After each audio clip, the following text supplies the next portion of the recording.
তো বন্ধুরা আজকের কিন্তু বেশি আপডেট নেই। আজকের কিন্তু সাফ আন্ডার-17 চ্যাম্পিয়নশিপ নিয়ে কথা বলতে চলেছি এবং তার পাশাপাশি রয় কৃষ্ণাকে নিয়ে একটা গুরুত্বপূর্ণ আপডেট বেরিয়ে আসছে। তো এই দুটোই আপডেট দেওয়ার রয়েছে।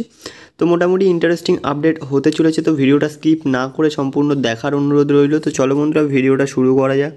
বন্ধুরা আন্ডার-17 চ্যাম্পিয়নশিপ নিয়ে কথা বলি, সেক্ষেত্রে অবশ্যই 15 থেকে 27 তারিখ পর্যন্ত শ্রীলঙ্কাতে কিন্তু হতে চলেছে। শ্রীলঙ্কার রাজধানী কলম্বোতে কিন্তু হতে চলেছে এই টুর্নামেন্টটা, সাফ আন্ডার-17 চ্যাম্পিয়নশিপ, যেখানে কিন্তু ইন্ডিয়ার গ্রুপে রয়েছে ইন্ডিয়া, মালদ্বীপ, ভুটান এবং পাকিস্তান। সেখানে অবশ্যই তিনটে ইম্পর্টেন্ট ম্যাচ রয়েছে ইন্ডিয়ার, এবং 16 তারিখ মালদ্বীপের সঙ্গে রয়েছে বিকেল 3টে থেকে। তারপরে ভুটানের সঙ্গে সন্ধ্যে 7:30 থেকে রয়েছে 19 তারিখ, এবং 22 তারিখ পাকিস্তানের সঙ্গে রয়েছে বিকেল 3টে থেকে, এবং 25 তারিখে কিন্তু দুটো সেমিফাইনাল রয়েছে এবং 27 তারিখে ফাইনাল রয়েছে।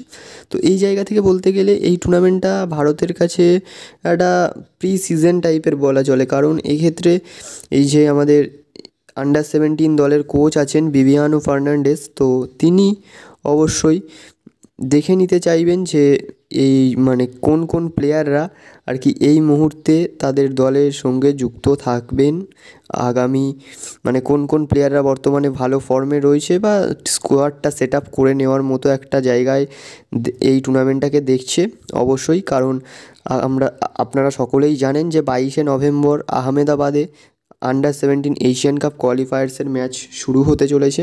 সেখানে ভারতের প্রতিপক্ষ অনেক কঠিন রয়েছে। তো এই জায়গা থেকে মোটামুটি একটা ভালো আপডেট বলা চলে। তো এক্ষেত্রে আন্ডার-17 চ্যাম্পিয়নশিপ কিন্তু এবং খুব তাড়াতাড়ি কিন্তু আর কি শ্রীলঙ্কার উদ্দেশ্যে রওনা দেবে ভারতীয় দল। তো এখানে আমি তোমাদেরকে জানিয়ে দিলাম যে কবে কাদের সাথে ম্যাচ রয়েছে, কটার সময় ম্যাচ রয়েছে। তো যত সম্ভব এই খেলাটা তোমরা স্পোর্টস ওয়ার্কস নামের যে ইউটিউব চ্যানেল আছে সেখানে হয়তো তোমরা লাইভ দেখতে পেয়ে যাবে। তো সম্পূর্ণ আপডেটটা আসলে আমি তোমাদেরকে কিন্তু জানিয়ে দেব। তো মোটামুটি 15 থেকে 27 তারিখ পর্যন্ত এই টুর্নামেন্টটা চলবে।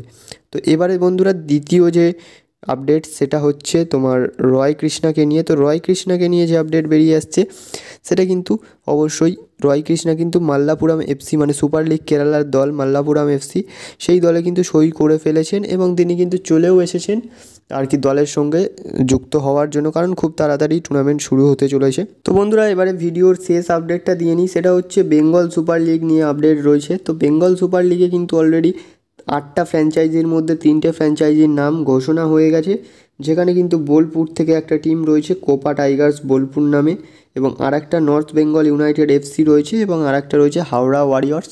এই 3টে টিম আপাতত অ্যানাউন্স হয়েছে। তো তোমরা যদি চাও যে বেঙ্গল সুপার লিগ নিয়ে ডিটেলসে ভিডিও, তাহলে আমি ডিটেলসে ভিডিও বানিয়ে দেবো। তোমরা শুধু কমেন্ট বক্সে জানিয়ে দিও যে তোমরা ডিটেলসে ভিডিও চাও কি চাও না। তো এর পাশাপাশি যদি বলি এই কোপা টাইগার্স বোলপুর এই টিমটা কিন্তু এদের একটা কোচিং ক্যাম্প আছে, যেখানে তাদের ক্যাম্পের নাম কোপা একাডেমি টাইপের, হ্যাঁ কোপা একাডেমি তাদের যে একাডেমিটার নাম।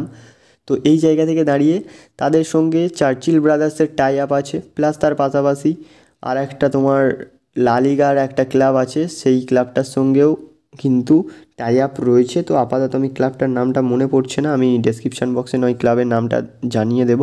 তো মোটামুটি এই ছিল মোটামুটি আজকের আপডেট। তো আপডেটগুলো কেমন লাগলো তোমরা জানিও, অ্যান্ড তোমাদের বেঙ্গল সুপার লিগ নিয়ে যদি কোনো ডেডিকেটেড ভিডিও চাও সেক্ষেত্রেও কমেন্টে জানিও।